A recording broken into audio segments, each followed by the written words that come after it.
Hello friends, कैसे हैं आप सभी। हिंदी स्टोरी संग्रह में आप सभी का स्वागत है। ईमानदारी का फल। काफ़ी समय पहले की बात है। प्रतापगढ़ नाम का एक राज्य था। वहाँ का राजा बहुत अच्छा था, मगर राजा को एक सुख नहीं था।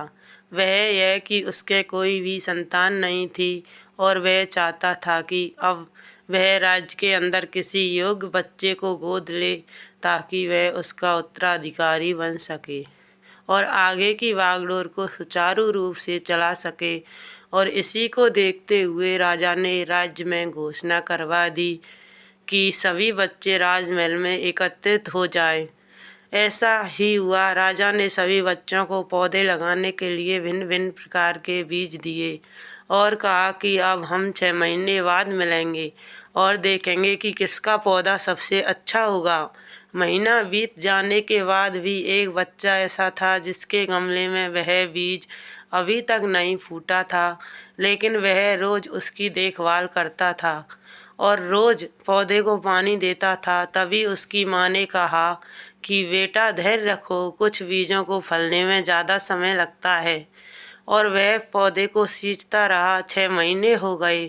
राजा के पास जाने का समय आ चुका था, लेकिन वह डरा हुआ था कि सभी बच्चों के गमलों में तो पौधे होंगे और उसका गमला खाली होगा। लेकिन वह बच्चा ईमानदार था और सारे बच्चे राजमहल में आ चुके थे। कुछ बच्चे जोश से भरे हुए थे क्योंकि उनके अंदर राज्य का उत्तराधिकारी बनने की प्रबल लालसा थी। अब राजा ने आदेश दिया, सभी बच्चे अपने अपने गमले दिखाने लगे, मगर एक बच्चा सहमा हुआ था क्योंकि उसका गमला खाली था। तभी राजा की नज़र उस गमले पर गई। उसने पूछा, तुम्हारा गमला तो खाली है। तो उसने कहा, लेकिन मैंने इस गमले की 6 महीने तक देखभाल की है। राजा उसकी ईमानदारी से खुश था कि उसका गमला खाली है, फिर भी वह हिम्मत करके यहाँ आ तो गया। सभी बच्चों के गमले देखने के बाद राजा ने उस बच्चे को सभी के सामने बुलाया। बच्चा सहम गया और राजा ने वह गमला सभी को दिखाया। सभी बच्चे जोर से हंसने लगे। राजा ने कहा, शांत हो जाइए, इतने खुश मत होइए। आप सभी के पास जो पौधे हैं वो सब बंजर हैं। आप चाहे कितनी भी मेहनत कर लें, उनसे कुछ नहीं निकलेगा, लेकिन असली बीज यही था। राजा उसकी ईमानदारी से बेहद खुश हुआ और उस बच्चे को राज्य का उत्तराधिकारी बना दिया।